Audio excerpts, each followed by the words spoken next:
Hi there. I'm so wonderful. I just love myself. I'm better than anyone. Whenever I do something, it's never my fault. It's always the fault of everyone else. And if I admit it, it's because you made me. You made me hit you. You made me call you names.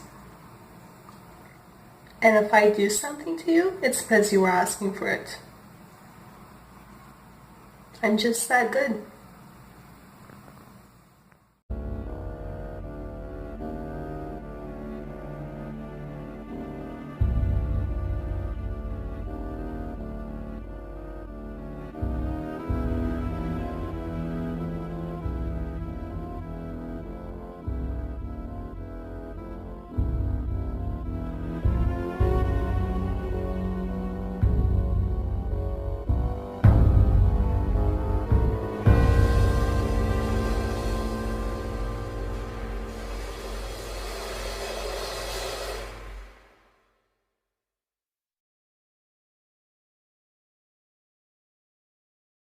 And typically in the media, a narcissist will be shown like somebody like Donald Trump, someone who's very outgoing, very arrogant, very into their looks.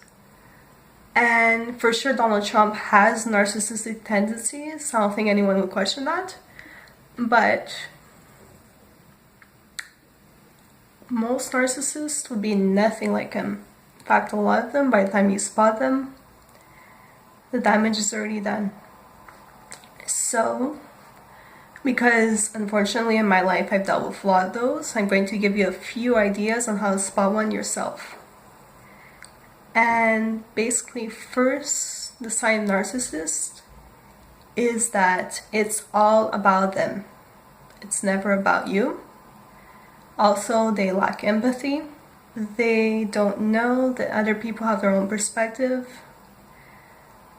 They seem to think that every time you do something, it's always directed towards them.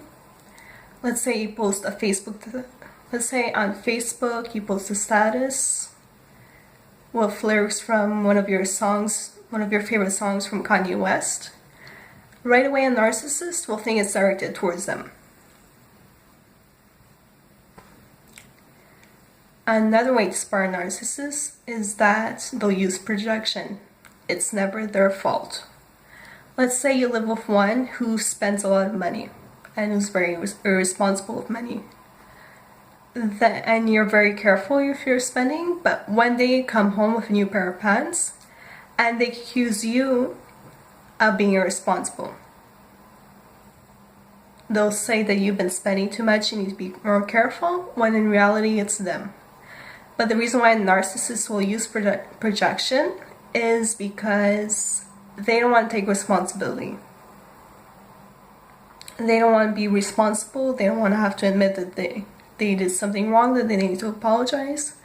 So they'll alleviate all responsibility by putting it onto you. Another way to spot a narcissist is that they're all about image. And I'm not talking about looking like Kim Kardashian, looking like a beautiful celebrity. A narcissist is not necessarily someone who looks attractive or who makes himself look attractive. Sometimes they can just be very careful with their behavior. So when it comes to their character and how they express themselves, they'll be very selective in terms of which sides of their personality they'll show you. And another way of spotting narcissists, if you've known one for a really long time, no matter how hard you try to get close to the person, they only show one or two sides of their character. Sometimes they'll talk about their past, but there's certain things that won't add up.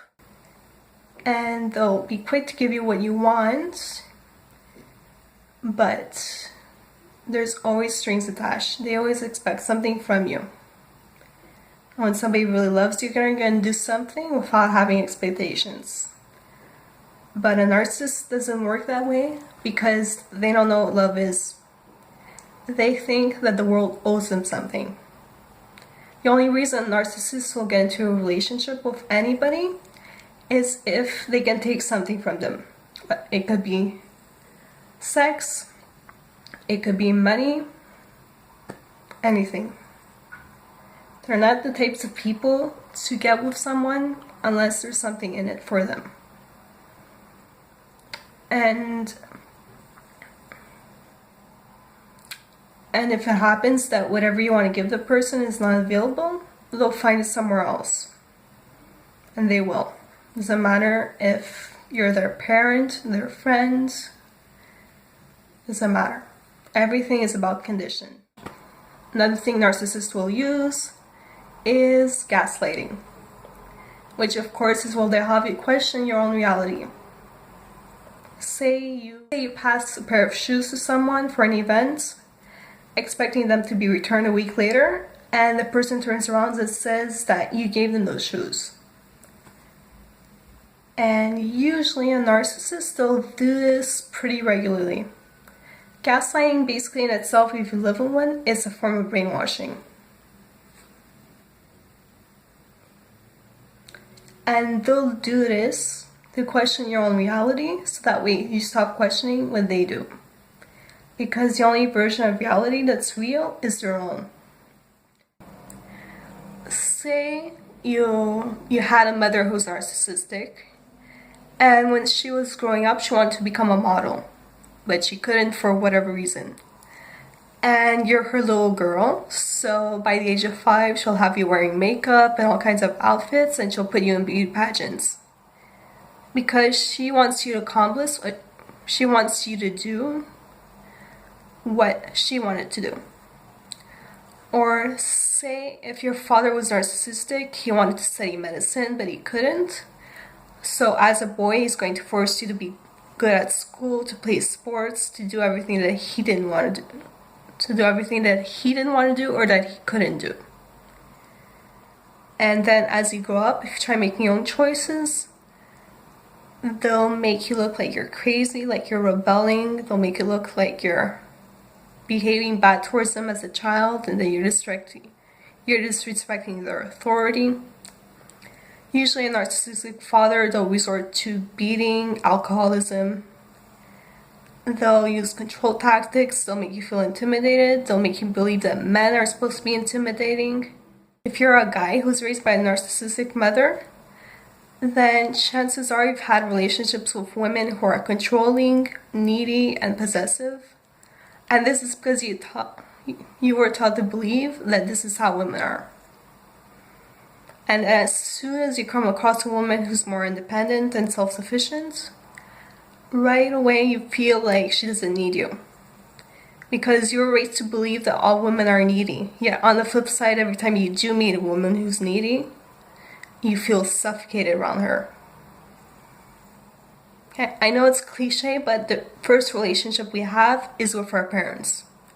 So if you've had failed romantic partnerships, chances are it has to do with your parents. If it's not your mom, it's your dad. I know nobody wants to talk about this, but this is how it usually is. And another way of knowing if you were actually raised by a narcissist is if you have issues with intimacy, because you associate intimacy with possession.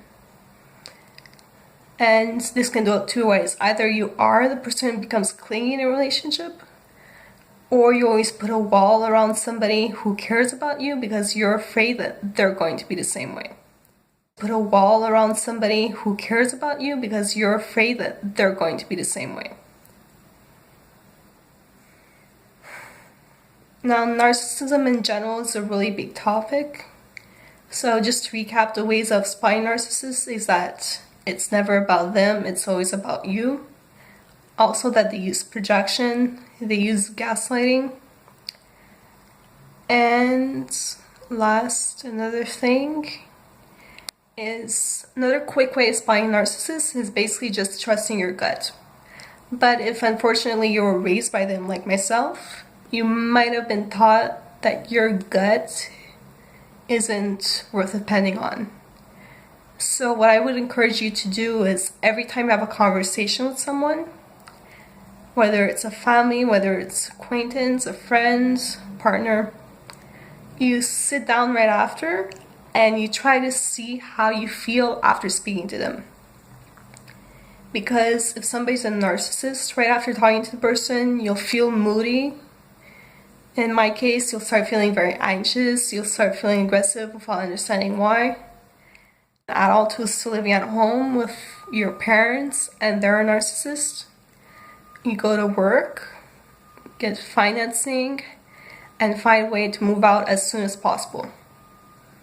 Because chances are, when it comes to narcissistic parent, is they didn't teach you how to take proper care of yourself, so you were forced to depend on them.